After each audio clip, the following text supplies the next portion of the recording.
अब हम बात करते हैं क्वेश्चन नंबर 101 की बात करते हैं। क्या कहता है कि the condition under which the transformation P जो exactly a p plus b q दिया है और कैपिटल Q जो c p plus t q दिया है बी कैनोनिकल, यानी कि किस कंडीशन में ये कैनोनिकल होंगे। ठीक है, तो देखो एग्जैक्टली इसको मैंने सॉल्व करके रखा है और सॉल्यूशन किस प्रकार होगा देखो इसका। देखो एग्जैक्टली आपका कि P हमें ये गिवन है कैपिटल P और Q भी हमें एग्जैक्टली गिवन है इस फॉर्म में। ठीक है, कैनोनिकल होने के लिए पॉइजन ब्रैकेट की कंडीशन होना बहुत ज़रूरी है। तो पॉइजन जो ब्रैकेट की कंडीशन सेटिस्फाइंग क्या ज़रूरी है कि इन दोनों का पॉइजन ब्रैकेट क्या होना चाहिए, 1 होना चाहिए।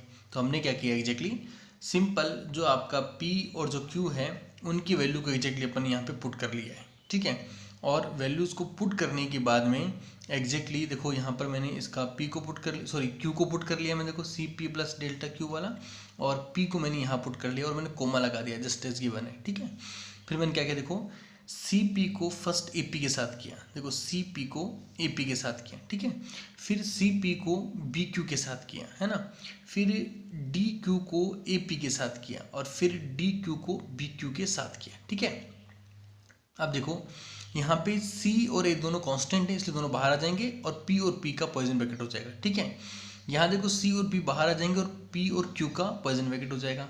यहाँ D और A बाहर आ जाएंगे और Q और P का हो जाएगा, और यहाँ पर क्या होगा D और B बाहर आ जाएंगे और Q का पॉइजन ब्रैकेट हो जाएगा। ठीक है, वो किसके बराबर आना चाहिए, 1 के बराबर आना चाहिए।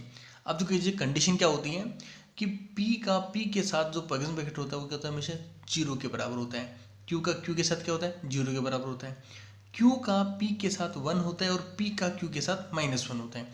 इन्हीं कंडीशनों को मैं यहाँ पे पुट करता हूँ, ये वाला पोर्शन 0 हो जाएगा क्योंकि P और P के साथ है और Q के साथ है। P और Q का पोर्शन माइनस हो जाएगा और यहाँ पर ये प्लस हो जाएगा। अब थोड़ा सा इसको अरेंज कर लेते हैं। क्या होगा देखो एग्जैक्टली A और D और C भी कर दो या B C कर दो, ये एग्जैक्टली आपके 1 के बराबर होगा। इस कंडीशन में ही आपका जो है वो कैनोनिकली कंडीशन प्रूफ होगी। तो देखो एग्जैक्टली आपका जो भी आंसर होगा आपका यहाँ से वो आपका सही हो जाएगा। देखो आपका -ABC वाला क्वेश्चन आपका एग्जैक्टली सही हो जाएगा। ठीक है, अब बात करते हैं क्वेश्चन नंबर 102 की बात करते हैं। देखो क्वेश्चन नंबर 102 है वो क्या कहता है कि the energy of ideal boss gas below condensation temperature depend upon temperature H. देखो कि जो आइडियल बॉस गैस है वो कंडेंसेशन टेम्परेचर के नीचे किस प्रकार बिहेव करती है। तो कहीं मैंने इसका सॉल्यूशन लिखा है कि energy of the ideal boson case below condensation temperature यानी कि बिलो क्रिटिकल टेम्परेचर, वो एनर्जी का फॉर्मूला ठीक इस प्रकार लिखा जाता है। ठीक है, एक मैथमेटिकल एक्सप्रेशन बहुत लंबा चौड़ा है पर अपन के इस एक्सप्रेशन पर ही विचार करते हैं। इस एक्सप्रेशन में जो एनर्जी है वो एग्जैक्टली क्या हो रही है, T⁵/2 के प्रोपोर्शनल हो रही है। मतलब जो एनर्जी है वो क्या होगी, T⁵/2 के प्रोपोर्शनल होगी। तो हमारा जो आंसर होगा वो क्या होगा, T⁵/2 आपका आंसर होगा। ठीक है, नेक्स्ट बात करते हैं जो एक थ्योरेटिकल क्वेश्चन है कि the method of partial wave is suitable for. Partial wave जो मेथड होता है ठीक क्वांटम मैकेनिक्स के अंदर, तो इन स्कैटरिंग थ्योरी, और किस में यूज होता है वो स्कैटरिंग थ्योरी होता है। Scattering theory partial wave method is only valid for low energy scattering. Low energy scattering के लिए ही पार्शियल वेव एनालिसिस मेथड क्या होता है, वैलिड होता है। इस बार हमसे ये क्वेश्चन पूछा, अगली बार हो सकता है क्वेश्चन पूछ ले कि बोर अप्रोक्सीमेशन मेथड में किस प्रकार की एनर्जी होनी चाहिए। तो आपको याद रखना है हाई एनर्जी स्कैटरिंग के लिए बोर अप्रोक्सीमेशन सुटेबल होता है। तो हमारा जो आंसर होगा वो क्या हो जाएगा, आपका लो एनर्जी स्कैटरिंग हमारा आंसर हो जाएगा।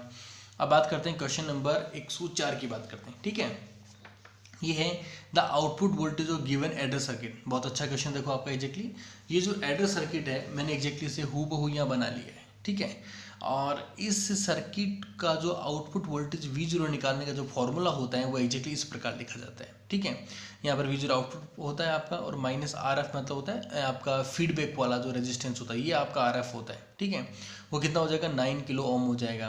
और V1 V2 V3 जो होता है आपका ये वाला V1 होगा, ये V2 होगा, ये आपका V3 होगा। ठीक है, और R1 R2 R3 आपके तीनों ये है और तीनों क्या एग्जैक्टली आपके बराबर हैं। ठीक है, अब आपको कुछ नहीं करना है, मात्र आपको वैल्यूज को पुट करना है और जिसको सॉल्व करना है। ठीक है, और आपका आंसर कितना आएगा एग्जैक्टली आप इसका 3 वोल्ट इसका एग्जैक्टली आपका आंसर आएगा। बहुत ईजी क्वेश्चन था, फॉर्मूला बेस्ड क्वेश्चन था। ठीक है, अब अपन लास्ट क्वेश्चन देख लेते हैं, क्वेश्चन 105 जो कि लकीली एक थ्योरेटिकल क्वेश्चन है। वो क्या है, a wave guide behave as a. देखो वेव गाइड किसकी तरह बिहेव करता है। ठीक है, तो एक बहुत ही सिंपल थ्योरी क्वेश्चन है। वो क्या है कि wave guide behave as a high pass filter.